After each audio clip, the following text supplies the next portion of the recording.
Let me tell you a little story. About 3 or 4 weeks ago, I was invited by a man who, I can't say too much about this, I want to be very careful. He's a tycoon. Big successes in a country that I shall leave unnamed. And the first time I met him at a conference, he told me he couldn't stand Christians and didn't much care for Christianity either. I said, "Why are you here?" He said, My wife asked me to give her 1 week, and I guess you're the speaker, so you better be good," he said. I said, "Look, you didn't promise me anything, but you promised your wife that you would come and enjoy this week. If you don't like the messages, that's okay. But give your wife and your boys a good week. I'm glad you're here. I'm glad you've honored her with her request to give her 1 week of your life. And if you don't like what's going on when I'm speaking, you get up and walk out. You won't offend me. That happens quite often in audiences, and I'm quite comfortable with it. You won't be bothering me. You can get up and leave comfortably. I'll be okay about it. But give your wife what you pledged her this week." He came the first week, his hands like this. Second day he drops his hands. Third day he's listening carefully. On the fourth day, his son comes forward and says to me, "Can I talk to you?" He's 18 years old. Long story. He asked, "How can I become a Christian?" The son's life was transformed. The father looks at me later and says, "What happened to my son?" I said, "Did he tell you what's happened?" He said, "Yes." He says, "Become a Christian." I said, "What do you think?" He said, "He looks different." I said, "That's only the beginning. A lot more different is going to happen." On the last day, he sat down on an island with my wife and friend and his family, looked at me and he says, "I like you." He said, "I like what I'm hearing." He said, "I am going to help you in a significant way, but I want you to make one commitment to me. I want you to fly into my country and I want you to meet our leaders.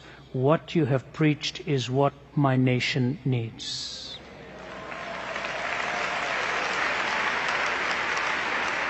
So, 3 weeks ago, he asked my wife and me to join him on a cruise. Don't be misled. It was a beautiful cruise, but I went to work. He decided to bring people on that cruise, about 8 or 9 of us, and he chartered this whole yacht along the coast of Sicily and so on, and I was to answer their questions.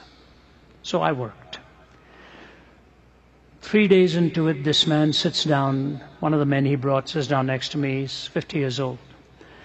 And he said to me, let me tell you my story. My life's a mess. My marriage is broken. Nothing has gone right. I'm a very wealthy man. I don't need any more money, but my life is shattered. Everything is wrong. He said, in fact, about a short while ago, he said, I called my former wife and I sat down with her. I said, our lives are a mess. Children are suffering. Why don't we put it back together? I'll forgive you for what you've done. You walked away on your word. You walked away on your commitment. You picked up this other relationship. I'll forgive you. And I won't ask any more questions, but let's just join hands together. Let's come back together. Just turn your back upon that and come back and we'll have you back as a family. He says, she stunned me by saying, I need 6 months to think it over. He said, I gave her the 6 months. After 6 months we met, she said, give me 3 months more.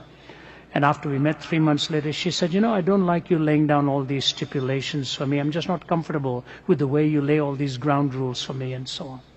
He said, so Ravi, that's where I'm at. Then he began to talk about his journey in life and so on. And finally I said, let me stop you and ask you a question. What have you got against Jesus Christ? He said, well, for one thing, I don't like this conditional love of his. All these conditions he lays, if we don't abide by him, he's going to toss us into an eternal hell. And he went on and on. I said, you know what, I find it fascinating. You begin your story by telling me you want your wife to come back, and you lay some conditions for her on which she is to come back. And now you're telling me the thing you don't like about God is that he lays some conditions for you.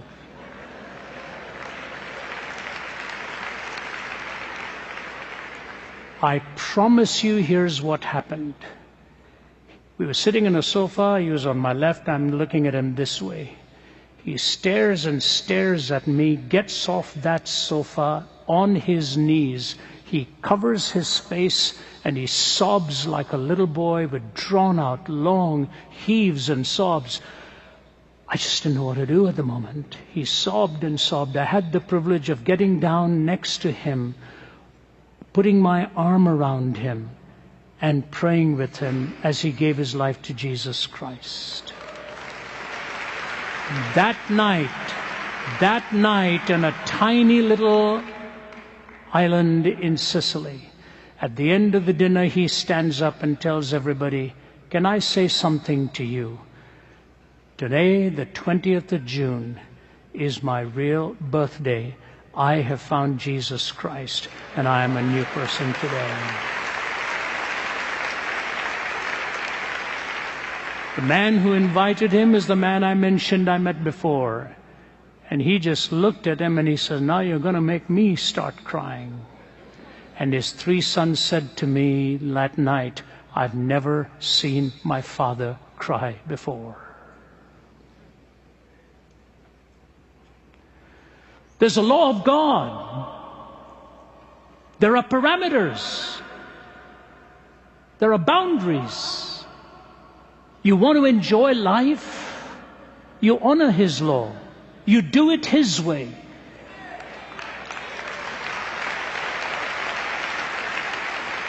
You want to destroy your life?